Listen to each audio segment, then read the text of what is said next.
कब्जियत अगर केहू के हो गईल बाटे तो सबसे पहिले तो कब्जियत अगर हो गईल बाटे तो ओकरा के तला हुआ चीज जोन बाटे, चाहे भुनल चीज बाटे, जंक फूड बाटे, ई सब चीज खाए के नहीं थे। एकदम एकरा से परहेज करे के पड़ी। खाना के मात्रा नियमित अंतराल पर थोड़ा थोड़ा करके खाए के पड़ी। जैसे मान ली कि बहुत आदमी हमनी के देहात में बैठे कि सवेरे ही खाना खा लेता के लिए एकरा बाद से रात का खाना खाता, ये ना करे के पड़ी।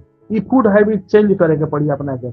सवेरे कुछ खाना खा लेनी, फिर 11 बजे के टाइम में ब्रंच के टाइम में कुछ हल्का फुल्का फल उल मिल गई तो वो खा लेनी। दोपहर में कुछ खा लेनी, शाम के टाइम में भूजा ज्यादा खाई। हमनी के देहात में सबसे ज्यादा लोग भूजा खाला शाम के टाइम में। वो कॉन्स्टिपेशन हटावे खातिर सबसे जरूरी चीज बाटे वो। भूजा मिल गई खा लेनी, शाम के टाइम में ही खा लेनी। चाय के सेवन कम से कम करे के पड़ी हमनी के।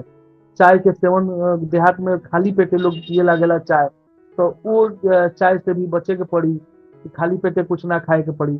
मीठा चीज तनी कम खाए के पड़ी।